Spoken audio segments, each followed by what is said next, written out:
listener production. Hi, Sacha Barbour Gatt with you. Welcome to The Briefing. The fallout is continuing from the weekend's neo-Nazi rally outside New South Wales Parliament. And while serious conversations about what police knew and when are happening, what is this group's actual purpose? I think people misjudge Nazis at their own peril if they think that they're stupid or this is never going to happen or they're overreaching. They have some very smart people in their leadership and they have people who are very politically savvy. A deep dive into how Australia's neo-Nazis are looking to crack into politics is coming up in the second half of this episode. But first, it is time for the headlines with Chris Spiru on Tuesday, the 11th of November. Hey Sash, and to you listening, Donald Trump is threatening to go after the BBC for $1 billion over how the broadcaster edited a speech he made before the Capitol riots in 2021. Now, you might have seen this story kicking around yesterday when the CEO of News and the Director General resigned after a letter written to the board of the BBC by an independent advisor criticised errors made in editing the speech. Now, this was when the then outgoing US president spoke to supporters on January 6, shortly before the group marched to the Capitol in Washington, D.C. and inflicted carnage and chaos on the building and the politicians inside. Let's have a listen to what the BBC put to air. We're going to walk down to the Capitol, and I'll be there with you, and we fight. We fight like hell, and if you don't fight like hell, you're not going to have a country anymore. So that's what the BBC put to air, but now here's what the broadcaster left out, which many agree leaves out important context. We're going to walk down to the Capitol, and we're going to cheer on our brave senators and congressmen and women. Donald Trump's legal team has now issued a demand for the documentary in which that first clip was aired to be retracted by the end of the week, or they'll face a lawsuit worth $1.5 billion Australian dollars. They've called it defamatory and false. And his lawyers have also demanded an apology and financial compensation for the, quote, overwhelming financial and reputational harm it caused Donald Trump. Now, while they've admitted fault in this case, Chris, and said, yep, we can see how the editing, might have skewed how people viewed Trump's speech, we do need to remember Trump was actually indicted for inciting crowds to violence on January 6 and also for trying to overturn the result of the 2020 election. Yeah, and speaking of the 2020 election, he's actually issued more pardons over the plot. Among those cleared are Rudy Giuliani and Mark Meadows, close former political allies of the president. And it's effectively a symbolic move given that it only applies in the federal justice system and not in state courts where Giuliani, Meadows and the others continue to face legal troubles. And a reminder, presidential pardons are this really tricky power that a lot of presidents love to use. We know that Joe Biden used it before he stepped out of power, pardoning his siblings, his son, and the COVID response chief, Anthony Fauci, at the time. Back home to Aussie politics now, and more Liberals are considering quitting the frontbench if the party walks away from net zero targets. Now, this is ahead of a crucial meeting tomorrow in which they'll decide whether to join their Nationals colleagues in effectively walking away from the Paris Agreement. Andrew Bragg, the Liberal housing spokesperson, on Sunday said he would step down if that happened. Now, 3 more moderate MPs have opened the door to quitting, including Tim Wilson, Anne Ruston and Maria Kovacic. Now, this would be a big blow for embattled party leader Susan Lee because it was these moderates that helped her get the top job in the first place. Reports from Canberra suggest a challenge on Lee's leadership is all but inevitable at the moment. It's just a matter of time when it'll happen and who could take her on. One of the names that's been thrown around from the beginning is Andrew Hastie. We actually have a deep dive on that. I'll put a link to that in the show notes. But in terms of what we do know is happening this week, it'll all kick off with a crunch meeting tomorrow before whatever decision is reached is formally signed on Thursday by the shadow cabinet. On Sunday, the Libs and Nats will also sit down together to see if they can get on the same page when it comes to climate targets and the way forward for the coalition. Overseas, parts of India are on high alert and border security has been tightened after a car exploded in a popular tourist area in the capital, killing at least 8 people and injuring 20 others.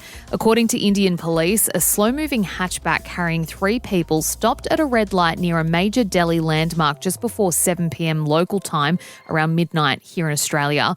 before it exploded, sending terrified onlookers running. Anti-terror teams are at the scene, with New Delhi and the country's financial hub, Mumbai, among the cities now on alert. Police are actively checking cars entering the areas, while security's been ramped up around Delhi's airport, metro stations and government buildings.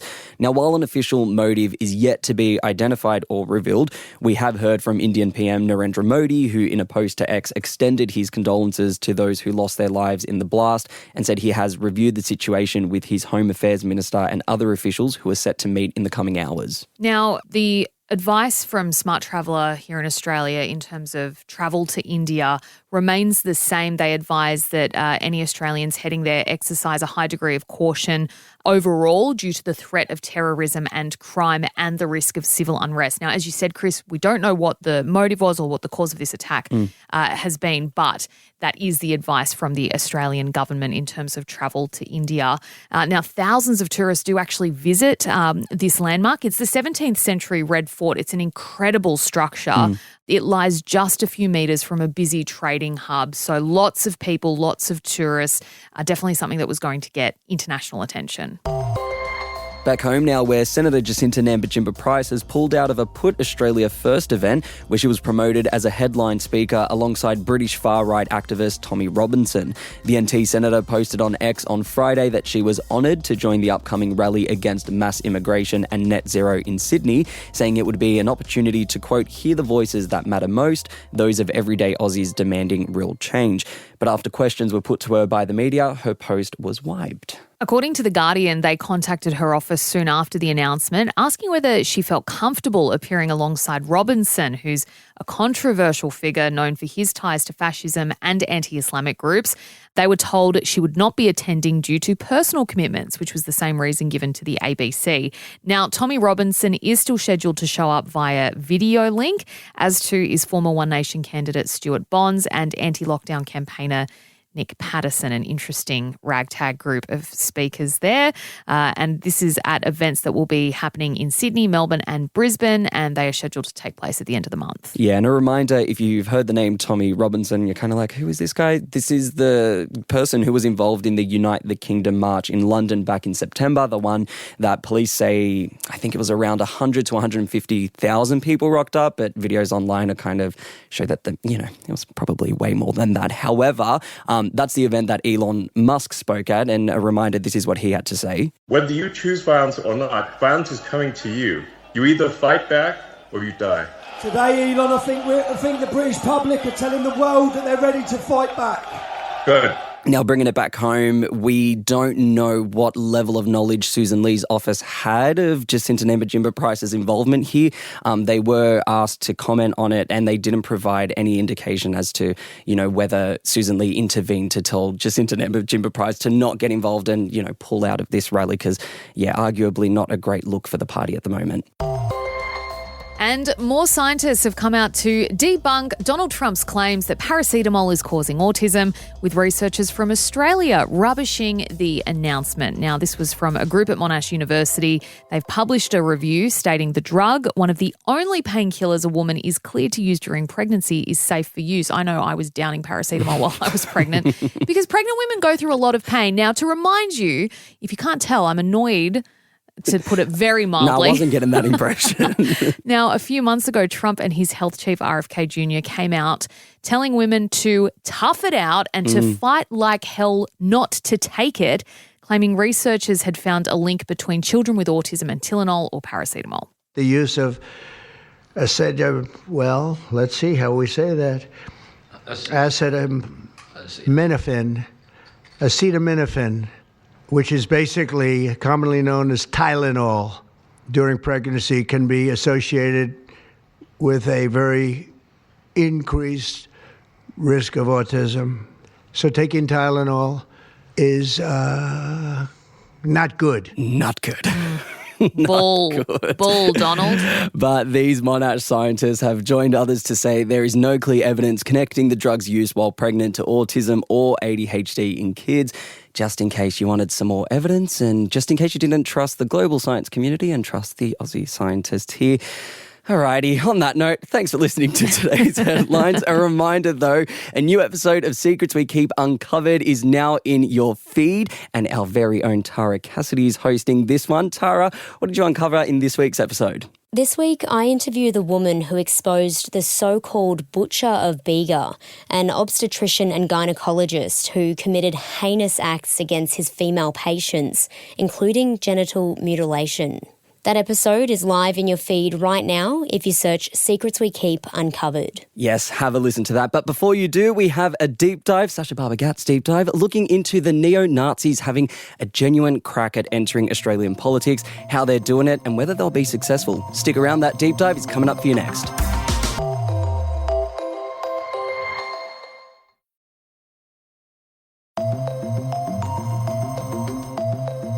The next time you rock up to your local polling place to vote in an election, could a neo-Nazi be on the ballot in front of you? The group allegedly responsible for a highly scrutinised and condemned rally outside New South Wales Parliament over the weekend, and which infiltrated the March for Australia rallies in August and last month, is having a genuine crack at entering the political arena. And if you needed a reminder, here's some of what they believe in. Multiculturalism is the institutionalisation of ethnic lobbying within our political process. Multiculturalism is a big table, and every ethnic group gets a seat, except the white man who built this country. Members of and people influenced by the National Socialist Network are currently rebranding and trying to form a political party to stand in elections. Could they win votes and actually end up representing your electorate? Kaz Ross is a leading far-right and conspiracy theory researcher, and she joins me now. Kaz, welcome to the briefing. First things first, how long do you think it'll be until we see a neo-Nazi on the ballot at a council, a state or a federal election in Australia? I think we'll see neo-Nazis on the New South Wales state election ballot at the next election. Really? Why do you think that? The neo-Nazis are planning to run candidates in many different states, and they're looking at both federal and state elections. In particular, they're targeting upper houses. So that rules out Queensland, that doesn't have an upper house, Western Australia, that doesn't have an election for a long time. So they're focusing on the elections that are coming up, and they've got their eyes on those state elections in New South Wales, the first cab off the ranks. Yeah, okay. So we saw over the weekend in New South Wales that there was this rally outside of state parliament there by a group that's calling itself White Australia. Now, can you tell us a little bit about who they are, what they do, and what we know about them? People may know White Australia by one of their previous names, which was National Socialist Network, and the European Australian Movement. So those two movements were set up 5 years ago. The NSN, the National Socialist Network side, was there to do activism in the streets. So stickers, posters, turning up at rallies, getting content looking staunch. The EAM was for the broader community, and it had a main focus back then on homesteading, the idea that the Nazis would buy some land and form a separate community and sort of get away from all of us. However, over the years, their strategies have changed. The NSN has grown greatly. The EAM is still in operation. That's really for the supporters, and that's this kind of events where the wives and the children come along as well. But because of the success of the NSN and their forays into politics, some of their stunts have been wildly successful. So they've developed political ambitions over the last few years, and they've now rebranded the organisation into an overarching organisation called White Australia. So it's still the NSN and the EAM, it's just broader with a few different aims on them, and one of them is to get elected. What are their other goals and what's their ethos? What do they believe in? So these are actual Nazis. The leadership are all followers of Hitler. They say that in their organisation you don't need to be a follower of Hitler, but you do need to agree to certain beliefs. So they're very anti-Semitic beliefs, they're homophobic, they're misogynist. Their basic line that they've been pushing is that white people are being genocided. And it comes under this theory called the Great Replacement Theory. So the idea that mass immigration is diluting white people and that white culture and Australian culture will die out. So this is their kind of public-facing presentation of their beliefs. But underneath that is the idea of making Australia only for white people And how do you do that when we have such a multicultural, multi-ethnic society? They believe in, they're calling it remigration, but they don't care by what means brown and Asian and coloured people are removed from this country. So they say, yeah, they can be deported, but really we don't care. So I think what we've got to remember is, despite the fact they seem to be hitting some public home runs with mass immigration is causing a challenge to Australian society, underneath it is their belief in a whites-only Australia and that everybody who's not white needs to leave the country. So they're riding on this wave of concern about immigration.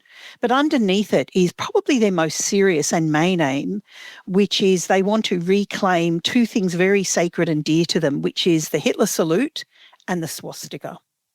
And at the moment, they've got members being up in court for doing Hitler salutes or possibly doing Hitler salutes. Members have been in court for drawing swastikas or wearing swastika jewellery. So for them, reclaiming these two symbols is really crucial for them to go forward as Nazis. So how are they doing that? They believe that if they can get registered as a political party, then they can claim that these symbols are part of political communication, and political communication is protected under the Constitution. Can the law stop them from becoming a political party? Because essentially what they stand on is racist. Yeah, what they stand on is actually genocidal. It's a sad state of affairs when you look online and people say, look, Hitler wasn't that bad. Maybe the Nazis were the good guys. This is a culture war that's been going on for about 10 years.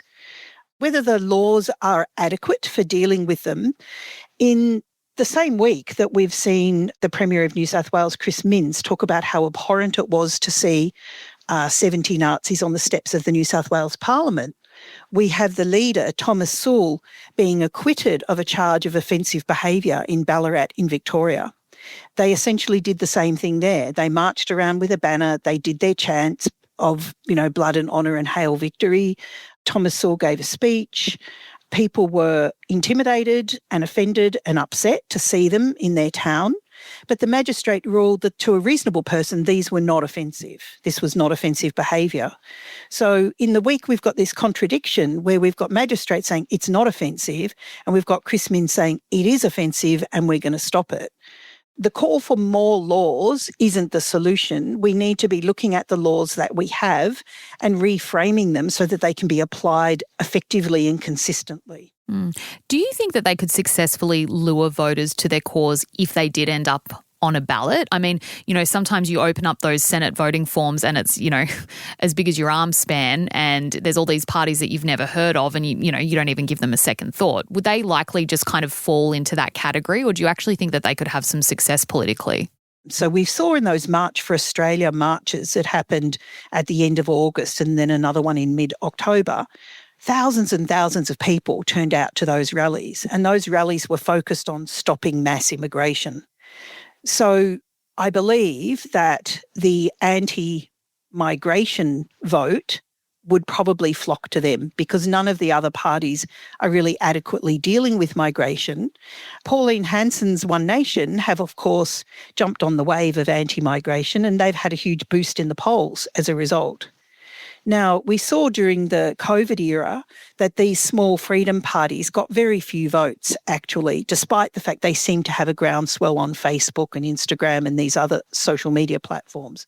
So it remains to be seen. But I think people misjudge Nazis at their own peril if they think that they're stupid or this is never going to happen or they're overreaching. They have some very smart people in their leadership, and they have people who are very politically savvy. So they're gaming on pushing this anti-immigration line and toning down the Nazi stuff. Without Hitler saluting, people go, well, are they really Nazis? I mean, they're just all in black. We don't know who they are. You call everyone a Nazi and so on and so forth. There's a sort of a plausible deniability in the wider freedom movement. So I think it's entirely possible that one could sneak across the line. And you've talked about their policies and the anti-immigration stance that they're taking, and that will lure a particular voter. Who is that voter? Who is going to be voting for someone that is doing Nazi salutes and is an out neo-Nazi? Unfortunately, we've seen, particularly since COVID, a wide acceptance of some pretty abhorrent political ideologies. And I track that back to a moment when the social platforms were trying to deal with conspiracies, like QAnon and other such conspiracies. And what ended up happening was a big purge of people off Twitter, off Facebook, and those people all went to Telegram. And in Telegram, an encrypted platform, they found many, many, many Nazi proponents and Nazi beliefs. So I see people not even batting an eyelid at the fact that these guys are Nazis. They say things like, well, they're the only guys doing anything. They're the only guys taking a strong stand. We need to protect Australia. So this rise of Australian white nationalism is very concerning. And we've seen it before, 10 years ago with Reclaim Australia, which was directed against Muslims in particular. Now we're seeing this concern with housing, with the cost of living and the blaming of immigrants, particularly from India and China. If you're queuing up round the block to inspect an apartment in Sydney, you're going to be thinking, this is not right. Why am I having to do this? And so they're capturing those grievances and they're putting it forward as, we're the only ones doing something about it. We're pushing the debate on it. Vote for us and we'll keep pushing for you. Well, something to keep an eye on. Kaz Ross, thanks so much for your time. Very welcome. That was researcher Kaz Ross speaking with me there. And that is it for this episode of The Briefing. Thank you so much for listening. If you'd like to help us out, we would really love it if you could share this ep with someone you think might get something out of it as well. I'm Sacha Barbour Gatt. Catch you next time.